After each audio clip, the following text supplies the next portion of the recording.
রাজধানীর ওসমানী স্মৃতি মিলনায়তনে বাজেট পরবর্তী সংবাদ সম্মেলনে কথা বলছেন অর্থমন্ত্রী। আমরা সরাসরি সেখানে যাচ্ছি।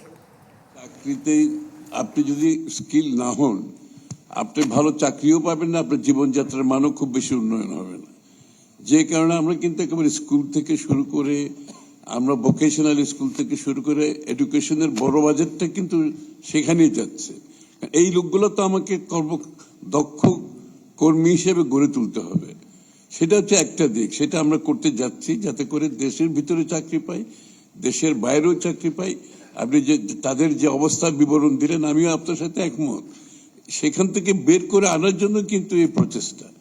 আর দ্বিতীয় হচ্ছে কি, যেহেতু সেই জায়গায় আমরা এখনো পৌঁছতে পারি নাই, এই জন্য আপনারা লক্ষ্য করবেন এবার সবচেয়ে বড় ইনভেস্টমেন্ট হচ্ছে কিন্তু সোশ্যাল প্রোগ্রামে। যে মানুষগুলো চলতে পারছে না, মানুষ বলতে আমি আমাদের সর্বস্তরের মানুষ, দরিদ্র সীমার নিচে হত দরিদ্র যারা আছে এবং দরিদ্রতা বাড়ছে। সুতরাং এটাকে অ্যাড্রেস করার জন্য আমাদের কিন্তু বড় একটা অ্যামাউন্ট কিন্তু সোশ্যাল প্রোগ্রামে যাচ্ছে। ফ্যামিলি কার্ড বলেন, কৃষক কার্ড বলেন, ইউনিভার্সাল হেলথ কেয়ার বলেন, প্রাইমারি প্রিভেন্টিভ হেলথ কেয়ার বলেন, এই জায়গাটাতে আমরা বড় একটা ইনভেস্টমেন্ট করছি। এবং এই সোশ্যাল ইনভেস্টমেন্ট বাংলাদেশের ইতিহাসে কোনো বাজেটে এত বড় সোশ্যাল ইনভেস্টমেন্ট হয় নাই। এটা একমাত্র উদ্দেশ্য হচ্ছে যেটা আপনি প্রশ্ন করেন, এই লোকগুলো জীবনযাত্রার মান নেমে গেছে, এদেরকে অ্যাড্রেস করার জন্য এই প্রোগ্রামগুলো করেছি। এট দ্য সেম টাইম এদেরকে আমরা প্রস্তুত করছি আগামী দিনে যাতে তারা একটা ভালো চাকরি করতে পারে, ভালো কর্মসংস্থান হয়, দেশে হোক বিদেশে হোক। সেই জায়গাটা কিন্তু আমরা বিনিয়োগ করছি বড়ভাবে। একটা হচ্ছে সোশ্যাল প্রোগ্রামে, একটা হচ্ছে এই লোকগুলোকে চাকরিতে যাওয়ার জন্য তার আগামী দিনে আয় যাতে বাড়াতে পারে, সে জায়গায় আমরা বিনিয়োগ করছি। সুতরাং এখানে অনেকগুলো খাতে, যেমন আমাদের আরেকটা খাত আছে, শিক্ষিত নাগরিকদের কিন্তু বেকারত্ব সবচেয়ে বেশি বাংলাদেশে। নগদ নিয়ে এলো হার না মানা হার অফার। সর্বনিম্ন 10,000 টাকা রেমিটেন্স নগদে পাঠালে থাকছে স্বর্ণের হার জেতার সুযোগ। সেটা কোনো সময় অ্যাড্রেস করা হয় নাই। আমরা কিন্তু সেই জায়গাতে আবারও বিনিয়োগ করছি সেখানে, যে আমাদের এমপ্লয়মেন্ট ক্রিয়েট করার জন্য তাহলে আমাদের কি করতে হবে, এবং রিওরিয়েন্টেশনের ব্যাপার আছে, রিস্কিলিং এর ব্যাপার আছে, আপ স্কিলিং এর ব্যাপার আছে। আমাদের বিনিয়োগটা কিন্তু যাচ্ছে সেই জায়গায় এই প্রবলেমটা সলভ করার জন্য। তো আমরা আশা করি এই যে ট্রানজিশনটা, একটা হতদরিদ্র, দরিদ্র শ্রমিক, যারা নিম্ন আয়ের শ্রমিক, তাদেরকে ট্রানজিশনে নিতে হলে আমাদেরকে যেই সব জায়গায় বিনিয়োগ করছে, আমরা সেই জায়গায় বিনিয়োগ করছি। আমরা কিন্তু বড় বড় মেগা প্রজেক্টে যাচ্ছি না, আপনারা খেয়াল করেছেন। আমরা বিশাল কোনো প্রজেক্টে যাচ্ছি না। এবং আরো দেখেন, ওই যে গ্রামে গঞ্জে যারা একেবারে আমাদের সাধারণ রুরাল বাংলাদেশে সাধারণ কৃষক বলেন, কামার কুমার থেকে তাঁতি থেকে শুরু করে, এই মানুষগুলো সব সময় আপনার আমাদের অর্থনৈতিক কর্মকাণ্ডের বাইরে ছিল অথবা পেরিফেরিতে ছিল। এরা কিন্তু জীবনযাত্রার মান কোনোদিন পরিবর্তন হচ্ছে না। এইখানে আমরা ক্রিয়েটিভ ইকোনমির বিষয়টা নিয়ে আসছি। ক্রিয়েটিভ ইকোনমির উদ্দেশ্যটা হচ্ছে এই মানুষগুলোকে অ্যাড্রেস করা, তাদেরকে ঋণ দেওয়া, তাদেরকে আপনি স্কিল ডেভেলপমেন্ট করা, তাদেরকে ডিজাইন সাপোর্ট দেওয়া এবং তাদের পণ্যগুলোকে মার্কেটেবল করা, যাতে করে এই রুরাল বাংলাদেশের যে মানুষগুলো জীবনযাত্রার মান কোনোদিনই পরিবর্তন হয় নাই এবং এগুলো কোনো সময় অর্থনীতির মূল ধারায় এরা আসতে পারে নাই।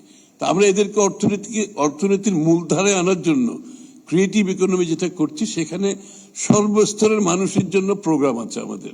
এমনকি থিয়েটার আর্টিস্ট, সিঙ্গার, এদেরও অনেকের অবস্থা খারাপ।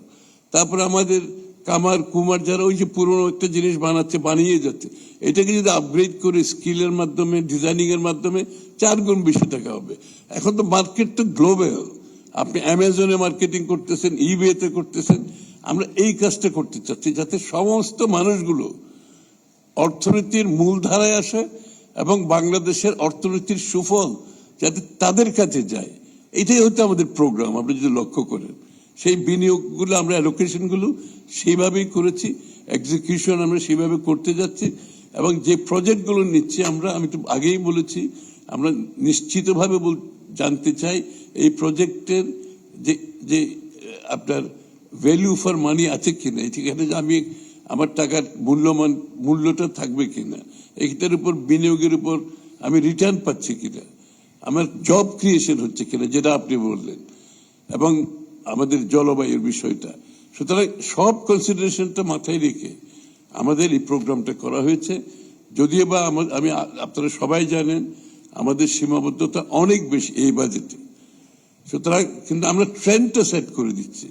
যে ট্রেন্ডটা সেট করছে এটা 2 বছরের কুশল লাগবে। আমি আগে বহুবার বলেছি বাংলাদেশের অর্থনীতি এখন যেখানে দাঁড়িয়ে আছে 2 বছরের কুশল লাগবে।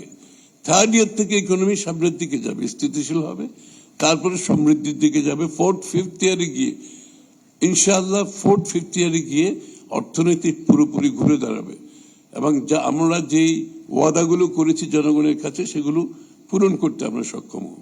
মাননীয় অর্থমন্ত্রী, আপনাকে ধন্যবাদ। আমি আলমগীর বলছিলাম, আমি সময়ের আলোতে কাজ করি।